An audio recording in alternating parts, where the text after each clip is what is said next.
Hello everyone. Good morning, good afternoon, good evening to all of you and I most welcome to my YouTube channel.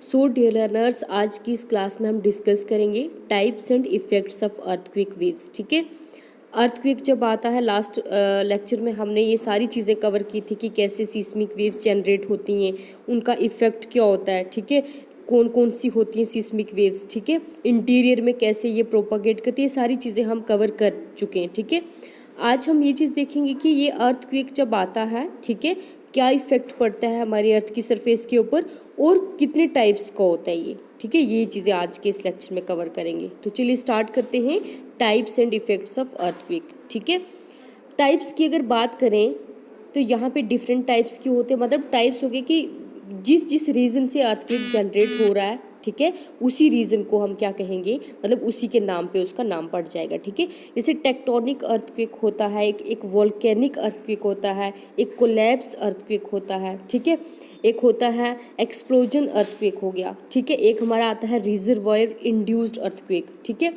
In different types को अब हम detail में पहले discuss कर लेते हैं. ठीक है, टाइप्स ऑफ अर्थक्वेक में सबसे पहला जो टेक्टोनिक अर्थक्वेक है, इसका मतलब ये होता है टेक्टोनिक एक्टिविटीज़ की वजह से जब अर्थक्वेक काज होता है. वो टेक्टोनिक एक्टिविटी क्या है, जब दो रॉक्स के जो दो मतलब स्लैब्स हैं वो एक दूसरे के साथ स्लाइड करना, मतलब जब ये इसके पास आएगा, ये इसके पास आएगा, ठीक है, कन्वर्ज करेंगे तो यहाँ पे इन दोनों की टक्कर होगी. ठीक है, हिट कर रहे हैं एक दूसरे को, जब हिट करेंगे यहीं से एनर्जी रिलीज होगी, वहीं से वेव्स जनरेट होंगी, तो वहीं से हमारा यहाँ पे अर्थक्वेक काज हो जाएगा. ठीक है, इस फॉल्ट प्लेन पे. ठीक, तो ये टेक्टोनिक मूवमेंट की वजह से हो रहा है, इसलिए इसको टेक्टोनिक एक्टिविटीज़ की वजह से हो रही है, इसलिए इसको टेक्टोनिक अर्थक्वेक कह रहे हैं. ठीक है, उसके बाद नेक्स्ट हमारा आता है वॉल्केनिक इरप्शन. तो वॉल्केनिक इरप्शन में क्या होता है, ये वॉल्केनिक के इरप्ट होने की वजह से जब अर्थक्वेक आता है. देखिए, जब हमारे इंटीरियर में मैग्मा जो है, मतलब वो कंटिन्यूसली जो है वो अपवर्ड मूव करता रहता है, वहाँ पे कन्वेक्टिव करंट काज करता है. ठीक है, जैसे वो सरफेस पे आता है तो मतलब एक धमाका होता है. आपने कभी देखा होगा या फिर कभी देखना, आप नेट पे ही देखना कभी कि वॉल्केनोस कैसे इरप्ट करते हैं, तो बहुत ज़्यादा एक बहुत बड़ा धमाका होता है. उससे क्या होता है, उससे भी हमारी अर्थ वाइब्रेट करती है, तो उससे जो अर्थक्वेक आता है उसको हम वॉल्केनिक अर्थक्वेक कहेंगे. ठीक है, अब हमारे इंटायर वर्ल्ड की अगर बात करें तो यहाँ पे कुछ ऐसे एरियाज हैं जहाँ पे एक्टिव वॉल्केनोज हैं. एक्टिव वॉल्केनोज मीन जहाँ पे हमेशा मैग्मा इरप्ट करता रहता है. ठीक है, तो वहाँ पे इस तरह के अर्थक्वेक देखने को मिलते हैं. कौन से? Volcanic earthquake. जो वॉल्केनिक इरप्शन की वजह से हमारी अर्थ वाइब्रेट कर जाती है, उसको हम वॉल्केनिक अर्थक्वेक कहेंगे. ठीक, उसके बाद कोलैप्स अर्थक्वेक.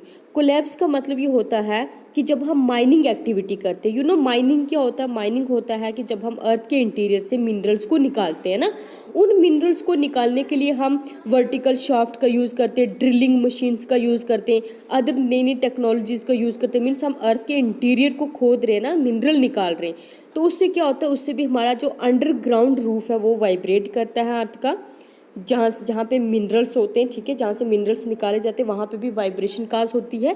उस टाइप की मतलब वाइब्रेशन जो काज हो रही है, उस टाइप के अर्थक्वेक को हम कोलैप्स अर्थक्वेक कहेंगे. ठीक है, क्या कहेंगे? कोलैप्स अर्थक्वेक, जो माइनिंग एक्टिविटी की वजह से आते हैं. ठीक, देन एक्सप्लोजन अर्थक्वेक. तो एक्सप्लोजन अर्थक्वेक में क्या होता है, यहाँ पे क्या होता है कि जो हमारा ग्राउंड होता है, ठीक है, वो वाइब्रेट करता है. किसकी वजह से? अगर यहाँ पे कोई न्यूक्लियर या फिर केमिकल एक्सप्लोजन हो रहा है, जैसे कहीं पे कोई बॉम्ब गिरा दिया जाता है ना, केमिकल या न्यूक्लियर एक्सप्लोजन हो रहा है वहाँ पे. ठीक है, तो वहाँ पे भी हमारा वो जो अर्थ सरफेस है वहाँ पे वाइब्रेशन स्टार्ट हो जाएगी, हमारा ग्राउंड शेक करना स्टार्ट कर जाएगा, वाइब्रेट करना स्टार्ट कर जाएगा. तो उस कंडीशन में जो अर्थक्वेक आते हैं उनको हम एक्सप्लोजन अर्थक्वेक कहते हैं. ठीक, उसके बाद रिजर्वायर इंड्यूस्ड अर्थक्वेक. ये जो इस टाइप के जो अर्थक्वेक होते हैं, मतलब इस कंडीशन में जो हमारे अर्थ में वाइब्रेशंस काज होती हैं, वो उन एरियाज़ में होती है जहाँ पे लार्ज रिजर्वायर्स होते हैं.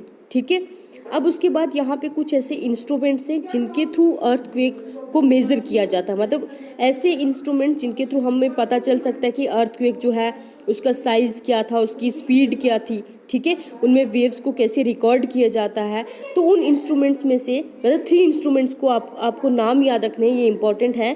First is Richter scale. ठीक है, रिक्टर स्केल एक ऐसा इंस्ट्रूमेंट है जिसमें हम अर्थक्वेक के मैग्नीट्यूड को जो है वो मेज़र करते हैं। मैग्नीट्यूड हम कहते हैं किसको, साइज़ को, ठीक है। मैग्नीट्यूड किसको कहा जाता है, साइज़ को। तो अर्थक्वेक के मैग्नीट्यूड को मेज़र किया जाता है किससे, इस रिक्टर स्केल से।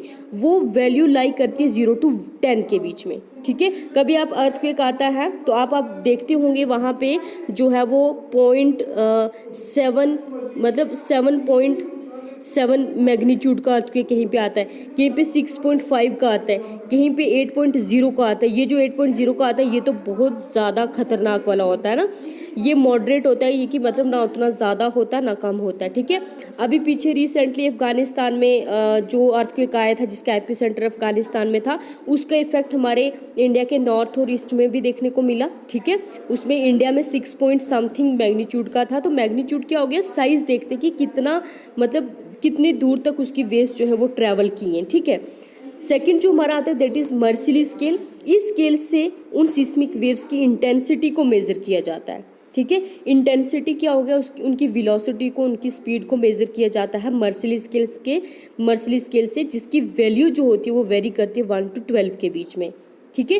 थर्ड जो इंस्ट्रूमेंट है दैट इज सिस्मोग्राफ।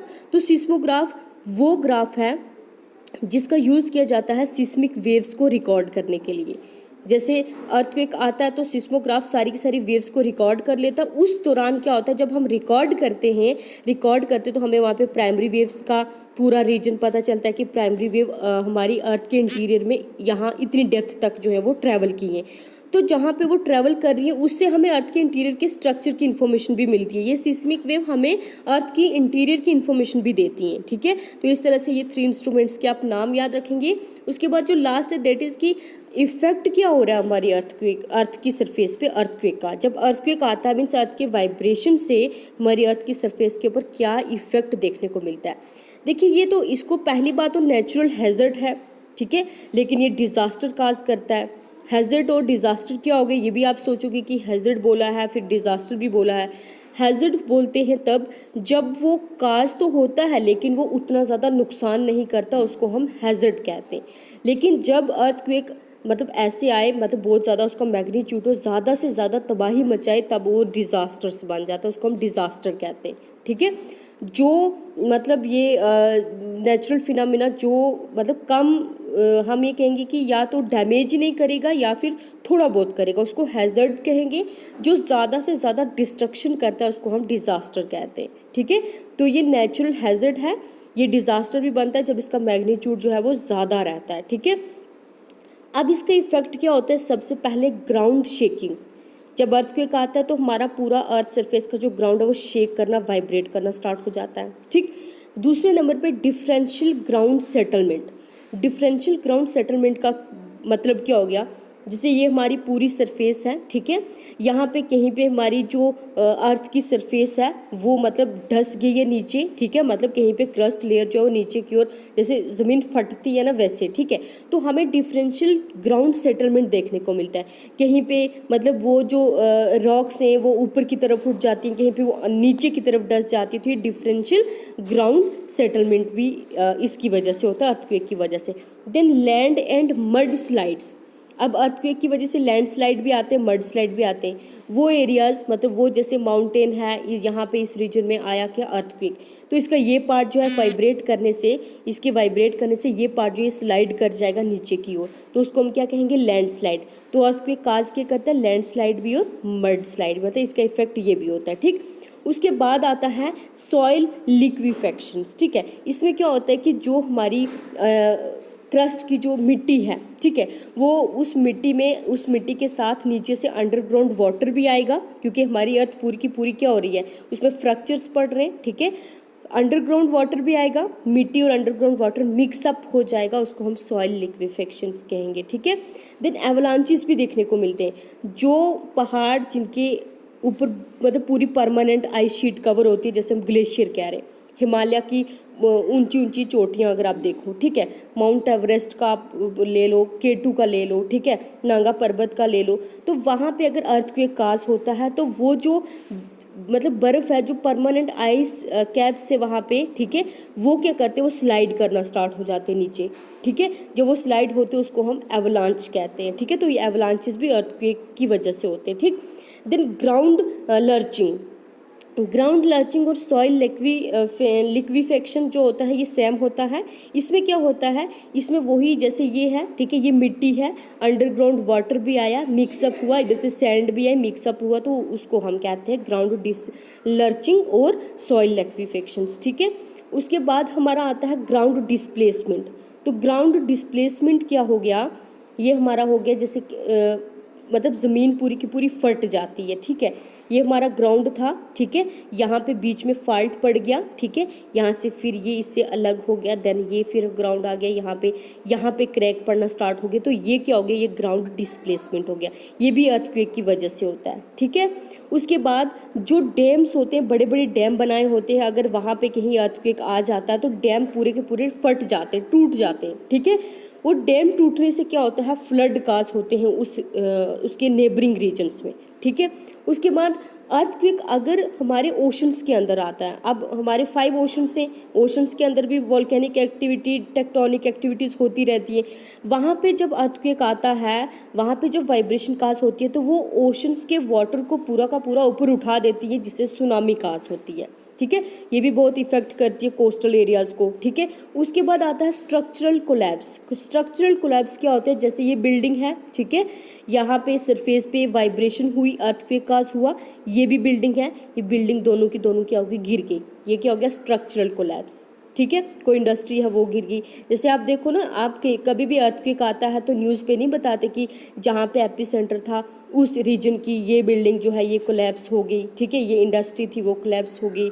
आप कहीं अपने आसपास देखोगे, आपके घर के मतलब सराउंडिंग एरिया में देखोगे अर्थक्वेक की वजह से क्रैक पड़े होंगे आपके घर में, तो वो क्या होता है, वो स्ट्रक्चरल कोलैप्स होते हैं, ठीक है। इस तरह से अर्थक्वेक जो है इसके बहुत सारे इफ़ेक्ट्स भी हैं, ये डिज़ास्टर्स कहलाता है, ठीक है।